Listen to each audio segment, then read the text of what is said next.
Konja sekusele iphathela umfundisi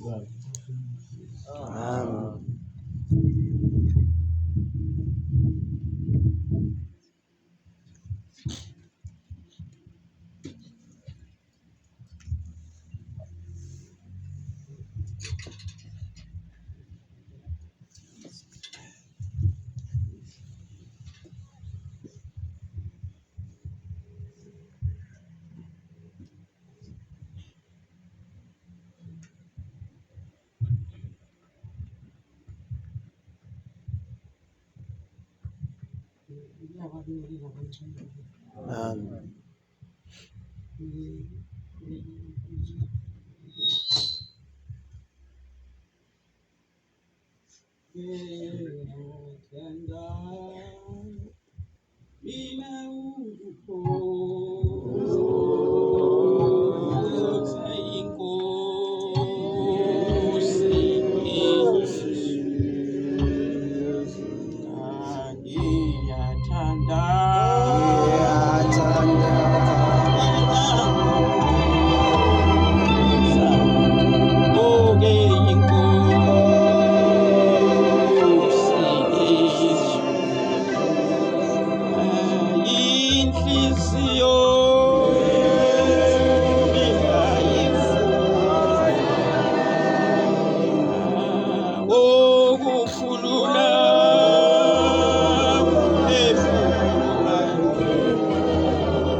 Ngiphinde babingelele abantwana basezulwini, abantwana basePhakameni. Ngiqale ngokubonga, ngibonge kona ukuthunywa, ngoba uma uyingane kufanele ukuthi ujabulele ukubona uthunywa. Ngalawo mazwi kaNgcwele ngithi uNkulunkulu akeme phambi kwami ukuze umsebenzi kaNkulunkulu ungonakali. Isihloko sithi bheka uSathane edukisa abantu ngomcebo wasemhlabeni. Bantwana basePhakameni, ukuba ngumntwana kaNkulunkulu kuyinto ebizayo kakhulu, akuyona into elula, akusiyo into eshibhile. Kudulile ukubizwa ngumntwana kaNkulunkulu, ngoba uma ngabe usumukele uNkulunkulu uJehova owadala izulu nomhlaba, kuningi ekufanele ukuthi ukuyeke obekade wena ukuthanda nobekade ukunikeza inzuzo. Kodwa uma sesowuthathe isifungo sokuthi wena nendlu yakho noma wena uqobo lakho ukhetha uJehova yedwa, angeke ukusho lokho uma kuwukuthi kusekhona abanye noma okunye ongakuthatha ukuhlanganisa noJehova. uJehova ungumuntu ozimele yedwa, akahlanganiswa nalutho. yiko simuzwa uShembe esihlabalelweni nasemthandazweni wesabatha simuzwa lapha athi udumo malube kuyo wenza izwi nomhlaba. uShembe wayesinikeza isiqiniseko ukuthi uJehova uphelele, kwaba nguye owaqala washo lokho ukuthi noma esebuyele kubo sisale sazi ukuthi udumo lungolikaJehova yedwa, njengoba usitshelile wathi alube kuye, akashongo ukuthi alibe kubo, uthi udumo malube kuye owenza izulu nomhlaba. Amen.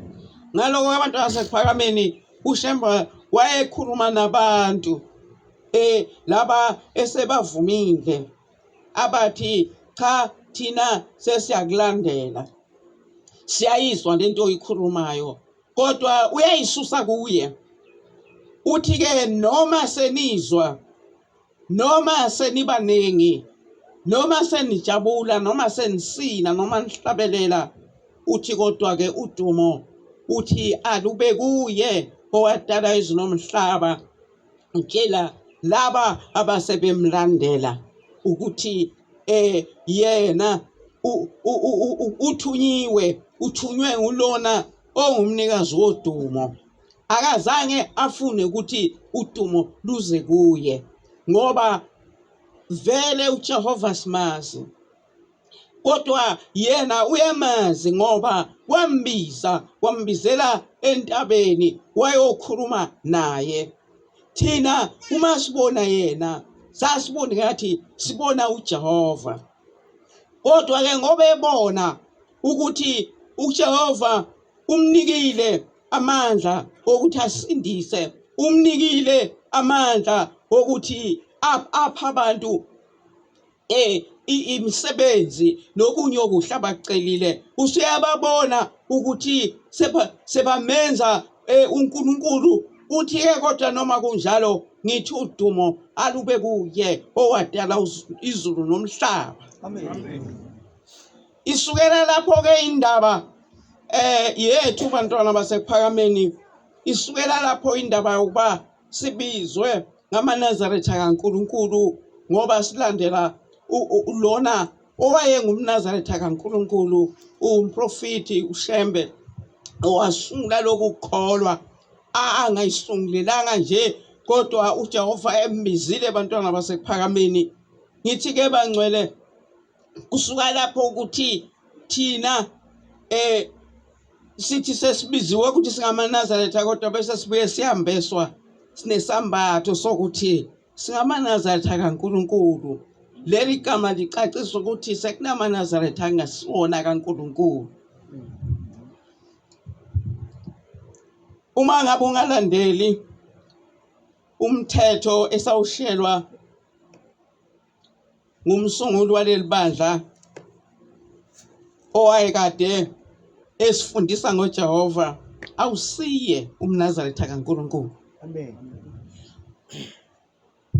Ngithi-ke bantwana basePhakameni, into efunwa nguNkulunkulu noma uShembe abekhuluma le ndaba kaNkulunkulu, kodwa akazange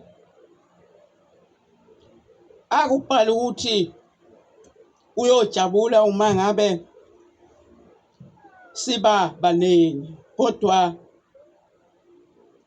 wafuna ukuthi sibe baningi ngokukholwa, sibe baningi ngokugcina umthetho kaNkulunkulu, uJehova athokoze ngathi. Uma ngithi bheka uSathane edukisa abantu ngomcebo wasemhlabeni, ngithi bangcwele namhlanje akusafuneki iqiniso emhlabeni. Uma ukhuluma iqiniso uba nezitha eziningi emhlabeni. Iqiniso uSathane waliguqula walenza imali. Uma kuwukuthi ukhuluma iqiniso kodwa ungenamali, akuthathwa iqiniso. Usathane wenza ukuthi iqiniso kube imali. Ngoba namhlanje na uma kuwukuthi unemali kuthiwa uyakholwa ngoba unemali.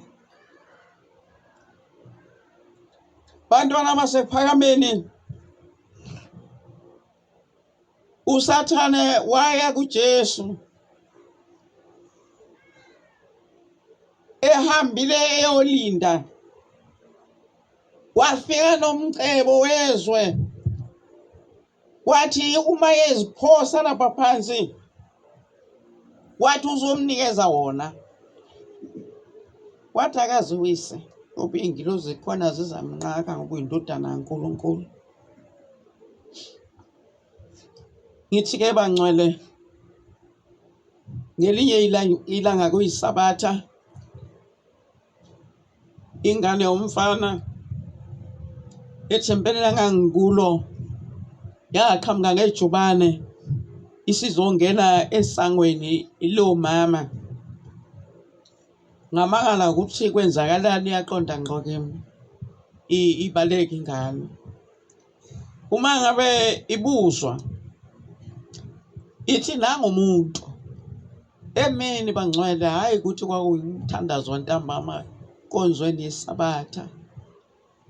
Masibheka simbona umuntu, ithi nangumuntu, uthi umuntu angingayikhumuli iy'cathulo, angingene ngey'cathulo ethempelini uphethe imali esabekayo, uthi uzonginika yona yonke, uzonginikeza le mali ngizoceba, ngizohamba ngey'moto ey'bizayo.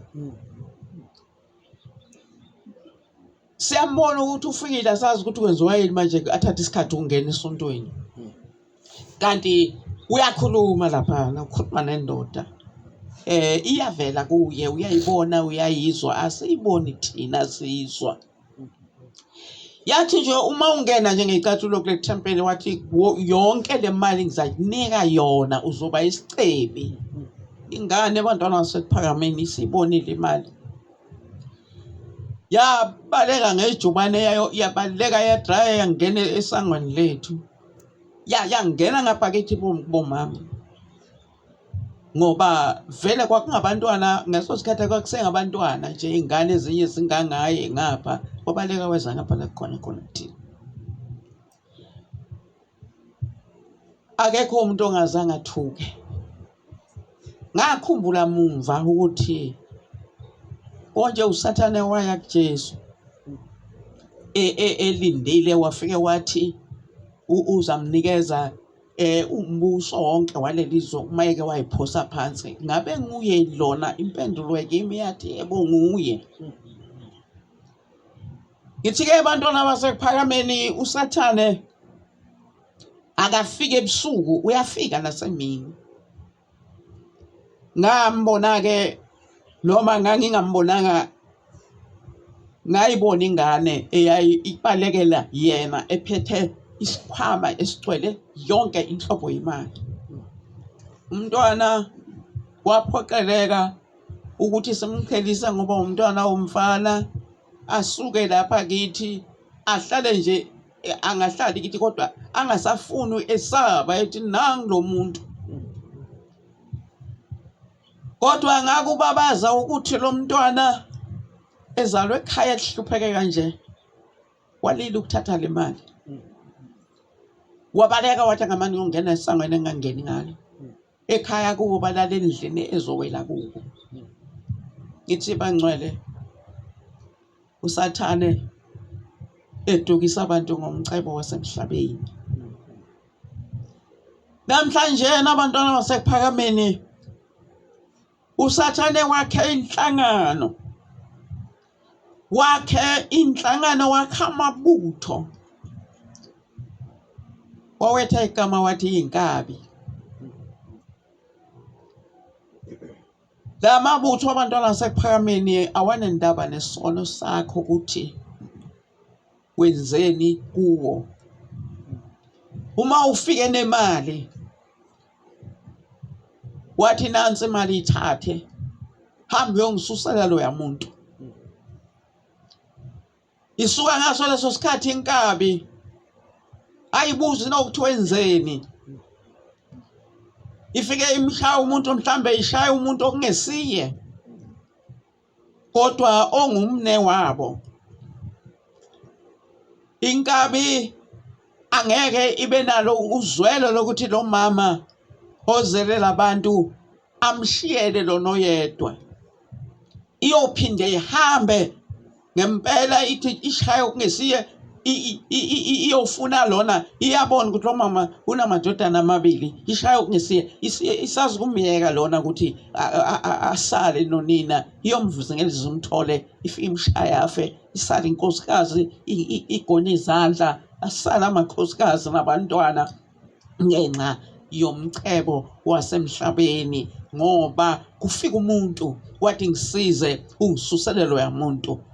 Usathane unombutho wakhe unamaviyo akhe owabize ngezinkabi. Sekhona inkabi usho abantu bathi kukhona ezohlobo oluphezulu engazi ukuthi mhlambe kwesinye isikhathi zona zihogela ngamakhala noma ngempumulo yini zikuzwa ukuthi ungakuphi ayisezizweni lezi ezibuzayo ukuthi ubani ukuphi. Ngithi bangcwele umcebo wasemhlabeni. Kunjalo bantwana basekuphakameni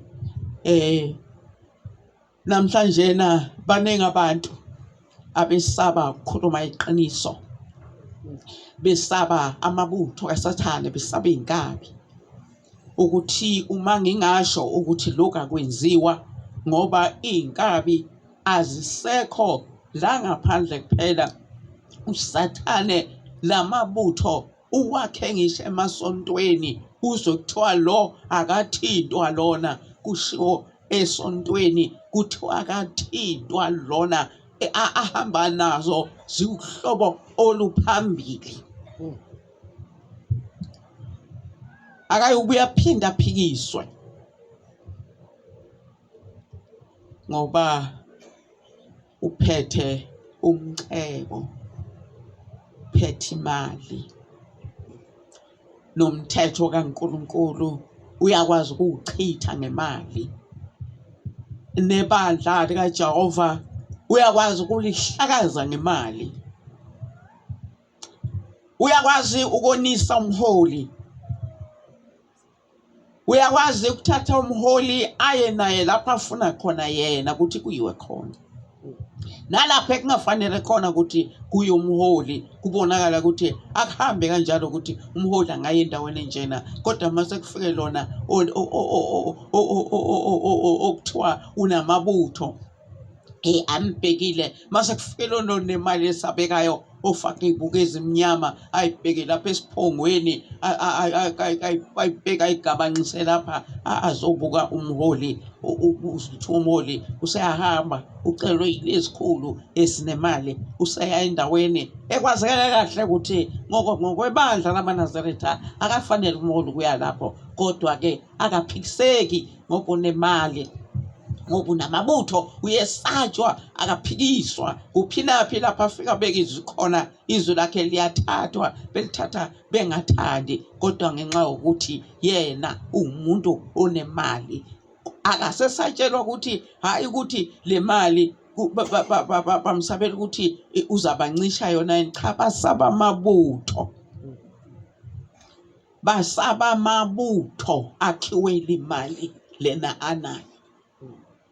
Ngithi-ke abantwana basekuphakameni uJehova asikhumbule ngoba nakulawo mabandla bakuwo babengababizanga futhi babengazi ukuthi bayoba khona.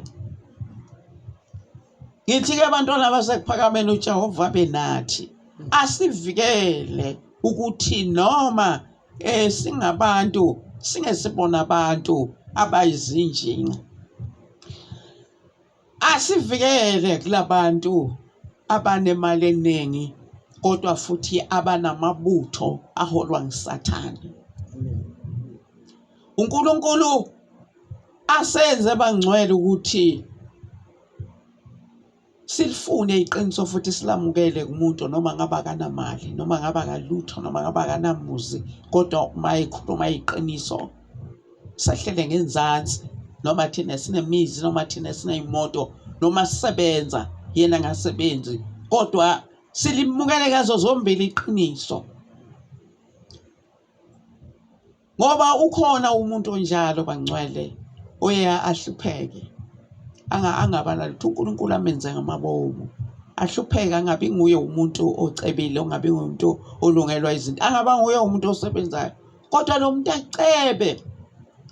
acebe emqondweni nasenhlizweni yakhe acebe ngezwi ngomthetho kaNkulunkulu utholakale kuye baze baphumelela abantu abanye babe izinjinga ebatshela ukuthi bocela uNkulunkulu kodwa yena benganalutho.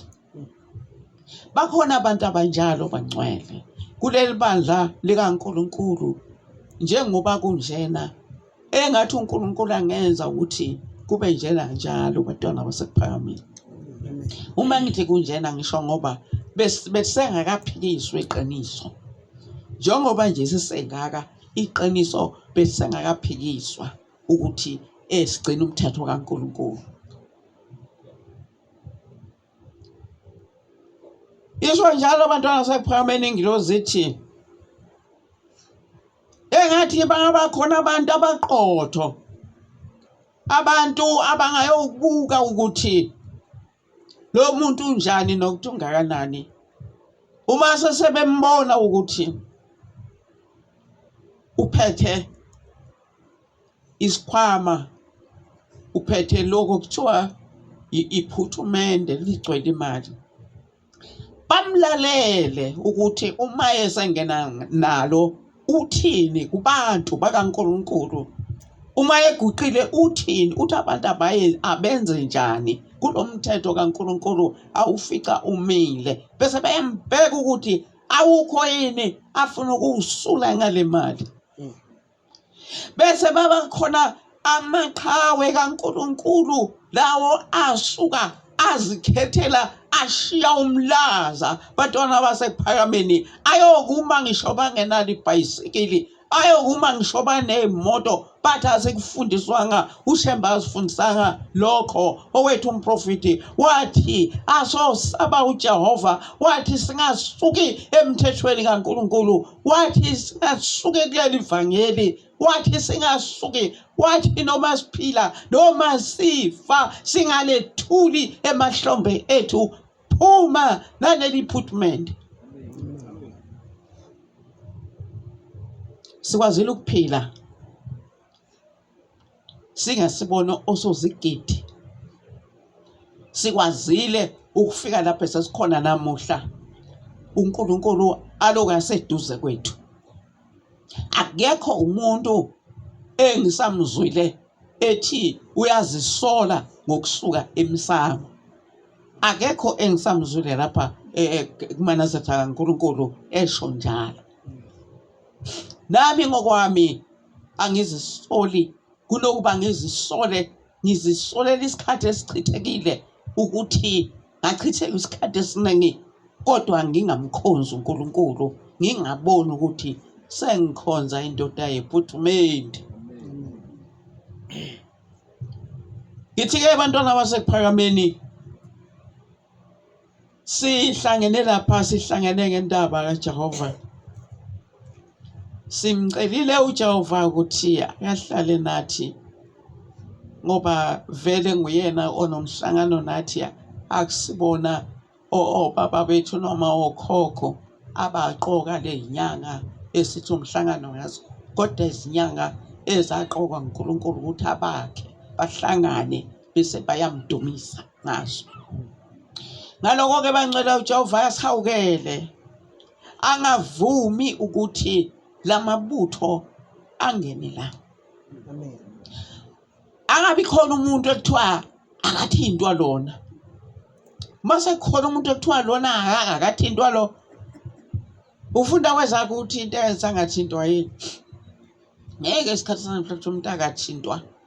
Uthiwa akathintwa ngoba eneyinkabi ezingakwenza ukuthi likushonele kude namhlanje.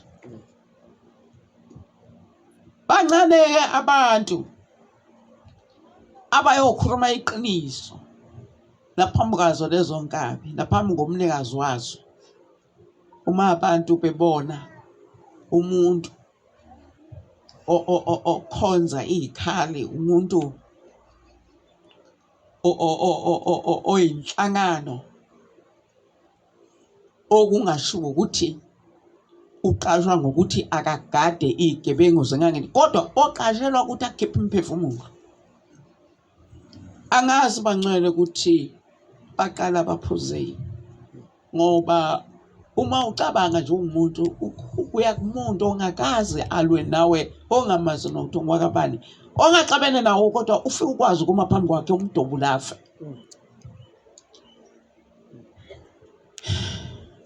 Bheka uSathane echitha umthetho kaNkulunkulu, ewuchitha ngomcebo. Bonke abantu abanamaqiniso abaphansi emathunjini omhlaba, iningi labo abakaze bagule. Wathi uyaphuma nje emsebenzini noma engene kuye emsebenzini washawa waphela. Nasemsebenzini uma kuwukuthi umuntu okhuluma iqiniso noma kungama-meetings, uma uphikisa ukuthi akungenziwa lokhu ngoba kuwuhlobo lobugebengu, sala aliphele iviki ukhona kubantu bakho, ehamba ngoba manje uvimbela umnotho ekufanele ngabe uthathwe ngabathile manje ngenxa yakho, ngoba wena uphethe iqiniso, ufuna ukusebenza ngeqiniso, ufuna ukuthi ukhuphule leyo nkampani ngeqiniso, ikhudlodlobale, bashaye bakubheke ethulini labo abanye abangezanga ukuzokhuphula inkampani, abazoyiwisa, abazothatha lezi zimali, ushiya abantu bakho. Ngithi-ke bangcwele, nalapha emabandleni khona singalithathi kancane lezwi lokuthi ngoba wena uyakholwa ziwise lapha uzawunqakwa izingilosi, ukuthi singacabanga ukuthi uSathane wagcina ngalelo langa. Ukusho nje akagcinanga ngalelo langa, futhi akazagcina nje ngisho nakuleso sizukulwane leso usekhona namanje, usafika usayibika kubantu bamlalela. Nami mhlambe ngiyamlalela ngoba ngesinye isikhathi mayifika uSathane akafiki. Isho njalo ingilosi ithi uSathane ungacabanga ukuthi uzothi nawumbona ubona indoda enomsila, ubona indoda eney'mpondo. Akafiki kanjalo, ufika ngumnumzane ohloniphekile, ufika kuwe angumuntu ongumfundisi ohlakaniphile. Kungako uShembe ethi masizazi izindlela zomkhulu wethu, ngoba uma sizazi izindlela zomkhulu wethu siyokwazi ukubona ukuthi lo mnumzane akusiko nje ukuthi muhle, akusiko nje ukuthi, kodwa nguye lona wasemandulo, lona wathi manxa uma ngabe uNkulunkulu ebiza abantu bakhe, naye watholakala sekhona lapho, esebuzwa ukuthi uzofunani la, wathi ngisho nje ukube ngihamba nje ngizulazula, kodwa abangasazula kwabe esengena lapha kubizwe khona laba, naye eseba ingxenye yabo, naye esezolalela. Hayi ukuthi ngalelo langa wayenomsila yini, cha, wawungekho, ayemhle nje naye njengalabo babebizwe uNkulunkulu, kodwa wambona uJehu ukuthi lapha kulabantu sekhona uSathane. Wambuza ukuthi ufunani manje lapha, ngoba wayemazi ukuthi akambizile, kodwa washo wathi bengisazulazula nje nami, kodwa manje uselapha. Ngithi-ke bangcwele, lapha ebandleni likaNkulunkulu ingilosi yasixwayisa kakhulu, yasifundisa, yafundisa iy'ntombi, yafundisa iy'nsizwa, yafundisa obaba, yafundisa omama. Ithi-ke ingilosi, uma ngabe senza kahle phambi kwaNkulunkulu, uma ngabe uyintombi uyazi ukuthi uyangena i-25, ingilosi yakhe yohlala seduze kwakho, nensizwa iyazi nayo ukuthi uyangena i-23, umama nawe uyazi ukuthi uyangena i-14. ithi ke ingilozi yonke lemkhakha iney'ngilozi zakhona ithi kukancane kabi ithi angeke ubone insizwa ikwazi ukukhuluma noma ukushela ishela intombi yalapha ekuphakameni inkosazana ngoba inkosazana kusuke kuhamba ingilozi phambi kwayo. Uma ngabe inkosazana sekukhona umuntu okwazi ukuyimisa noma ngabe ihamba kufuneke kwazeke ukuthi ayisenayo leya ngilozi. Nenkosikazi yalapha ekuphakameni uma ngabe ithi ahamba ngoba phela namhlanje na ukugqoka akusahlukene. Inkosikazi iyagqoka njengentombi. Uma ungazange ubuke abanye abawafaka ama-ring kodwa beganile, abanye bayawafaka. Uma ungasibona ngesandla kugqoka nje ngendlela eyodwa amantombazane nabomama bagqoka kanjalo usakwazi ukubona. Kodwa uma insizwa umisa umuntu inkosikazi yalapha ekuphakameni uyothi uma ephenduka iyothi uma ifika ingabe sakukhuluma lokho bese ibuza isibongo igcine isibuza ukuthi ukholwa kuphi bese inkosikazi yasho ithi ngikholwa ekuphakameni bese ithi hawu nami ngizoke ngifike ngoba kukhona izinto ey'ningi engifuna ukulungisela zona kodwa beyingazanga ngalokho isifike yashawa ingilozi ka-14 ngoba inkosikazi ingumuntu okholiwe iyagcina wonke umthetho. Kekho umuntu ongema phambi kwakho athi uyakuthanda noma akhulume nje noma ngayiphi indlela ngoba ugadiwe. Ingilozi ka-14 iseduze kwakho, iyakukhulumela, iyakwenza ukuthi ungafani nabanye abantu noma ngabe ubhekile kodwa mase ubheke kuye umuntu uyahlehla abese ebingelela ekubuza impilo abuze ukuthi usonta kuphi akhulume izinto ezakhayo afune naye ukuzokhotha ngoba ingilozi ka-14 isifike yachitha konke lokhu kade ethi ukubizela kona. Ngithi-ke abantwana basekuphakameni beyinsizwa ethi mayiNazaretha izibone ukuthi iyinsizwa ibona ukuthi into zayo hamba kade mayihamba ibizwa ngamantombazane mayingabe ibadi ihleli ithole imilayezo evela emantombazaneni bese ithi hawu kusho ukuthi into zami ziyakhanya ithola ukubizwa ngamantombazane. Insizwa ka-23 bizwa intombi zomhlaba zibize emadilini ayo ziyithande.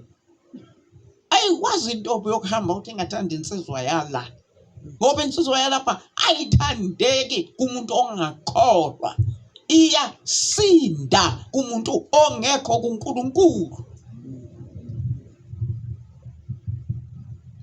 Ithi-ke insizwa iyabona ukuthi into zayo ihamba kahle ibizwa ngapha nangapha kanti sekufike le ndoda ye-appointment iyajabula ihamba emotweni yayo ihamba ney'ntombi ihamba amadili ithi ihamba kahle iy'nto zayo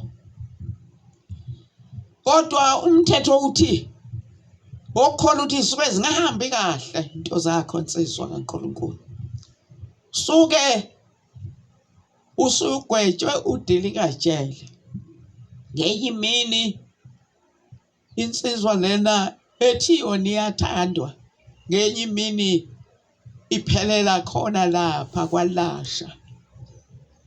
Siyayibona nezinye namuhla siwabuka amahwanqa amahle sebafake iy'thombe zomholi wakolunye uhlangothi lapha ekuphakameni zilifake zilaphaya kwaLasha zifuna ukuvikeleka ukuthi zingalahlwa ngamacala. Yizo-ke le y'ntombi lezi ezazikubiza zikubona umuhle ube muhle kuzo kodwa isiphetho sakho uzobonakala usulaphaya kulobuya bunyama. Kulapho uyobona khona ukuthi kwakuwuqala kokungahambi kwezinto kahle kuwe. Ngithi-ke abantwana basekuphakameni kanjalo nenkosazana nayo ingaziboni ithandeka iphume iye kumuntu ongafanele iye kuye ngokwebandla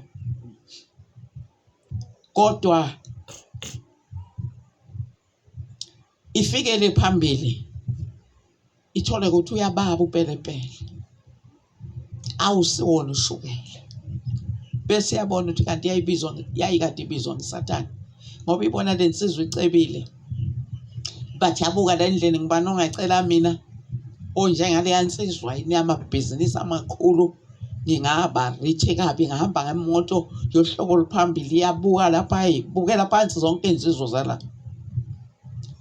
kodwa angeke kuphele ngisho isikhathi esingakanani iyobona ukuthi akusumcebo ngipelepele ngoba lobu buhle adibona mayisifika kubo iyowufica usizi nezinyembezi. Ngithi-ke bantwana basekuphakameni uthi usathane ngena uma ungena ngeyicathulo ngizakunika le mali uthi-ke ushembe lapha ujabula wena ongaboniyo bomhlaba lecebo ayejabula wena ongaboniyo bomhlaba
bantwana basekuphakameni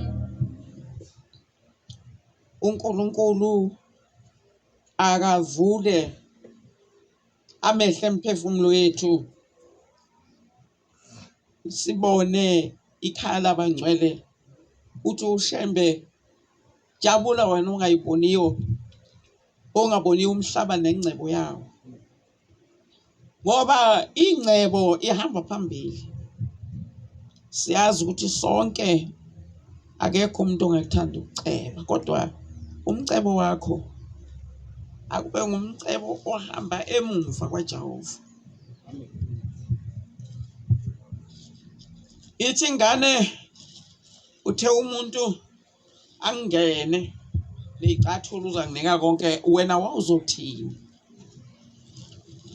wena muntu omdala onezikweletu onezindleko wawuzothini wawuzobaleka yini ushiye le appointment egcwele imali ukuthi uzonikezwa unikezwe ukuthi ungene endlini kaJehova ufake izicathulo kuphela akukho matshe asindayo athi wathathe uwapake lapha yana akakunika umsebenzi onzima uthi nje faka izicathulo ungene lapha yana kulabo bathi bahlonipha uJehova ngena wena ngezicathulo uma uphuma uzophuma usisicebi zakunikeza le mali. Waqonda yona lengane ngoba yayizalwa ekhaya ehluphekile yiko aqonda kuyo ngoba wayazi ukuthi izayithatha le mali kodwa ingane yangayithatha yasiyabaleka. Ngithi-ke bantwana basekuphakameni phambi kwaJehova njengoba size lapha sisabizwe nguye loyo wayebiza ushembe endaweni yomhlangano kule viki eliphelile ngifunde incwadi bengikade ngiyifundile bengifunda kumahubo 19 ngaqala laphana ku verse 33 ngaze ngayogcina 37 lapho umuntu ecela khona nami ngibese ngiyifaka ngithi nami ngiyacela ecela ethi ngitshengise Jehova indlela yezimiso zakho ethi ngiyakugcina kuze kube sekupheleni ngiphe ingqondo ukuze ngiqaphele umthetho wakho ngiwugcine ngenhliziyo yami yonke ngihambise endleleni yemiyalo yakho ngokuba ngiyakuthokoza ngayo thobisela inhliziyo yami ebufakazini bakho. Ngithi-ke bantwana basekuphakameni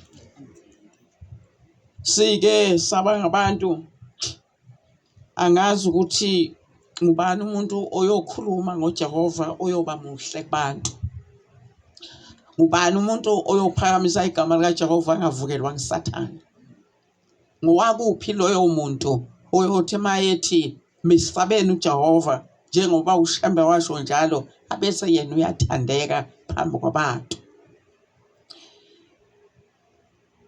Ngalo negama elithi mesabeni uJehova lasakhela izitha.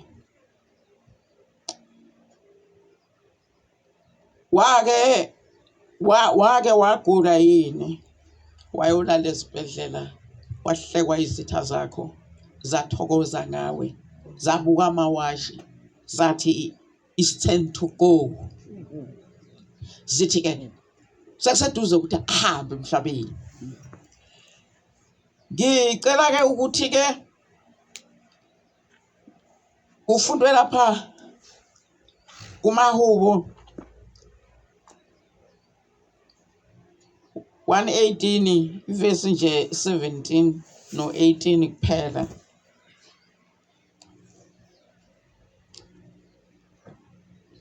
Amahubo 118 kusuka evesini lika 16 kuya kwelika 17. Esokunene sika Jehova siphakeme. 118 verse 17.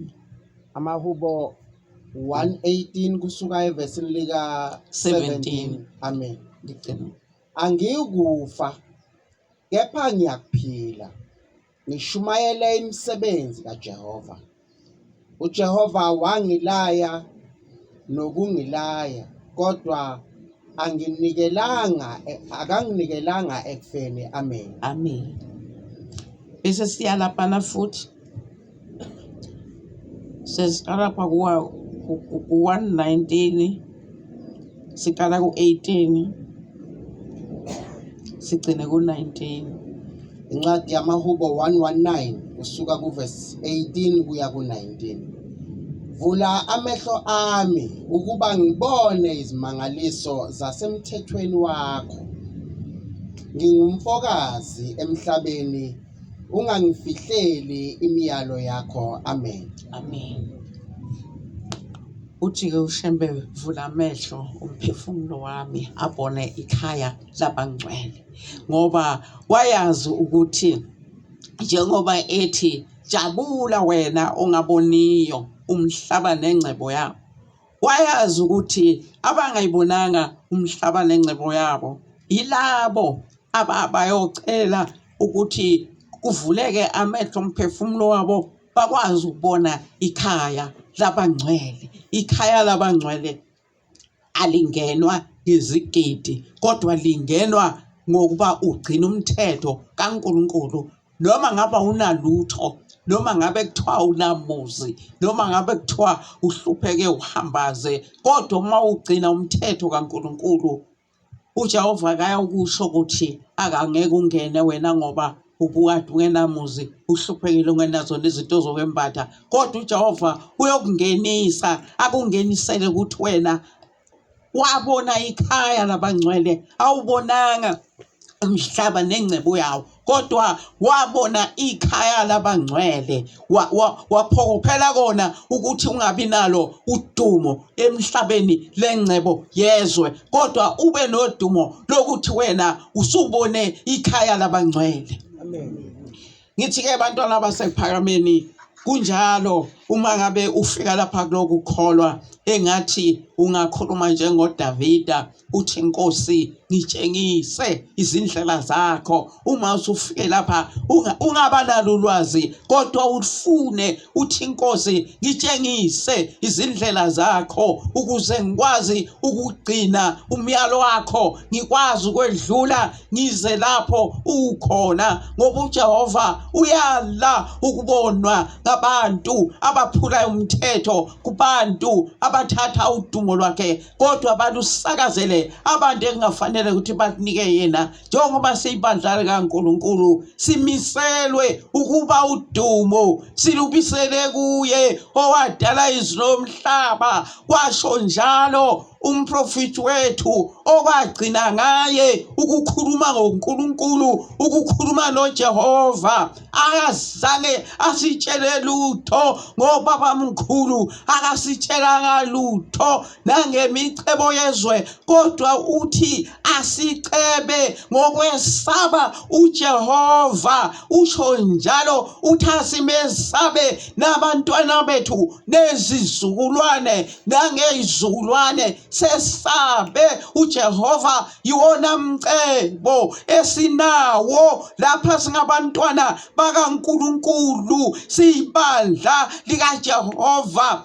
Asinakekile ngisho kuhulumeni ngoba siyibandla likaNkulunkulu. Asitholi insiza eyitholwa ngamabandla ngoba siyibandla eliphakamisa uJehova, elingaphakamisa imicebo, elicebe ngolwazi lokungena ezulwini. Sicebe ngantonye ukuthi njengoba silapha emhlabeni sinamakhaya kodwa sibe nalo ikhaya, singazuli nale phambili, sifike singene emzini okhazimula phezu kwelanga nenyanga, sifike sibuse, sibe ngamabutho asezulwini. Kuze kuthi namhlazana sekukhona impi ehlasela abasele emumva abangamakholwa abalindele ukufela ezwini likaNkulunkulu, sibe ngamabutho ayothunyelwa uNkulunkulu ukuba sifike sihlakazele yompi iphele, abese bayaphepha abantwana bakaNkulunkulu. Ngoba na uJesu washo wathi abakaNkulunkulu sebayizingilozi zikaNkulunkulu. Ngithi leyo ntwana basekuphakameni abengasithanda uJehova konke singamehlo ethu singawuboni umnotho womhlaba umkhulu kwedlula uJehova. Noma uJehova esinike inhlanhla sinothe ngomthetho wakhe kakhulu. Kuthi nezingane zethu noma zidla zingaswele, zidla iphuza zingaswele, kodwa siyitshele ukuthi mesabeni uJehova. Njoba nidla nje nezinye izingane zingadli, yingoba thina savuma ukusaba uJehova, savuma ukuba ngabantwana bakhe, savuma ukuba nguJehova, ukuthi uJehova abe kithi. Savuma ukuphuza itiye elingenashukela emhlabeni kodwa eliushukela. Savuma ukuthi sithukwe. Ngithi-ke bantwana basekuphakameni, uNkulunkulu akasithande angasishiyi. Sikhulume uthi uShembe kwesinye isihlabelelo uthi nisifele isethembiso enasithenjiswayo. Eseshilo ukuthi sithabathe lesi siphambano, wathi sisifele isethembiso esasithenjiswayo. Akube njalo nina benkosi, uNkulunkulu akenze ukuthi sibe ngamaNazaretha kaNkulunkulu lapha emhlabeni naphambili. Inkosi busisene kuzwini.